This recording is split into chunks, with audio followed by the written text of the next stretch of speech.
কম্পোজিশনটাও এখানে ব্যালেন্স করা আছে। যেমন প্রধানমন্ত্রী এটা মেম্বার থাকবেন, লিডার অফ দি অপোজিশন এটা মেম্বার থাকবেন, স্পিকার যদি আপার হাউস থাকে তাহলে আপার হাউস এবং লোয়ার হাউসের স্পিকার থাকবেন।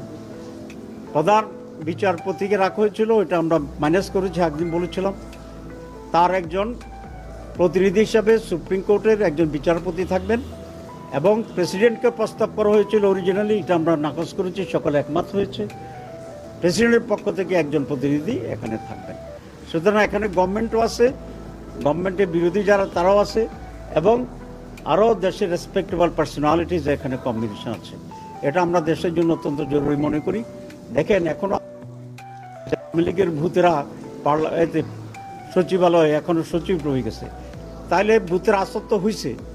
এখন ভূতের আসরমুক্ত নিরপেক্ষ যোগ্য মেধাবী ডিজার্ভিং লোকেরা যেন এই সমস্ত জায়গায় অ্যাপয়েন্টমেন্ট পায়, সেই জন্যই আমরা পজিশন এবং আরও রেসপেক্টেবল লোকদেরকে নিয়ে একটা ব্যালেন্সড কনস্টিটিউশনাল কমিটি গঠনের প্রস্তাব দিয়েছি। এটার সাথে আমরা একমত।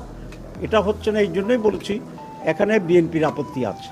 বিএনপি কনস্টিটিউশনাল কমিটি এরকম গঠন করুক, এটা তারা এগ্রি করছে না। তো অধিকাংশ মোর দেন 2/3 এটার সাথে এগ্রিমেন্ট করা হয়েছে। তো আমরা এই জন্য আজকেও কনক্লুশন হয়নি, কিছু আবার রিফর্ম করা হয়েছে, একটু পরিবর্তন করা হয়েছে। করার পরে আরও কাছাকাছি আসা যায় কি না, কারণ এগুলো অত্যন্ত গুরুত্বপূর্ণ এবং যত বেশি ক্লোজার হওয়া যায়, একমত হওয়া যায়, তাতে কল্যাণ বেশি।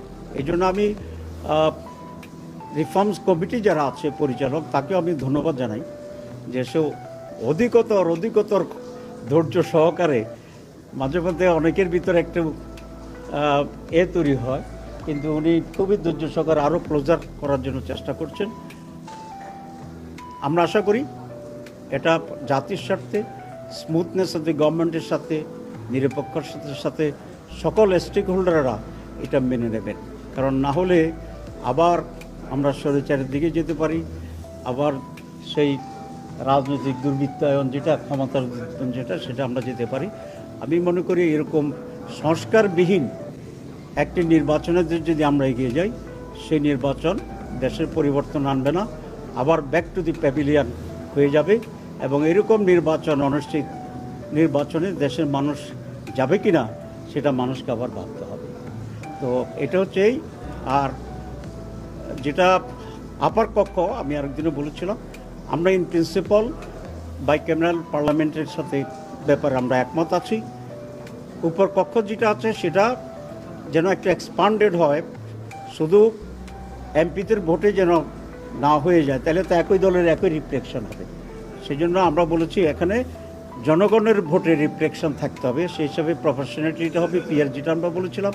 এখানেও মোর দেন 2/3 ইতিমধ্যেই মত প্রকাশ করেছেন পজিটিভলি, বাকিটা এখন আলোচনা প্রভাবন আছে। একটু ডিফিকাল্ট হলেও time will solve I think. এবং ন্যাশনাল ইন্টারেস্টের ব্যাপারে আমরা সকল রাজনৈতিক দলেরা ঐক্যবদ্ধ হইতে হবে, এটাই দেশের জন্য প্রয়োজন এবং কল্যাণ। আপনাদের সবাইকে ধন্যবাদ। জি, তো থ্যাংক ইউ ভেরি মাচ।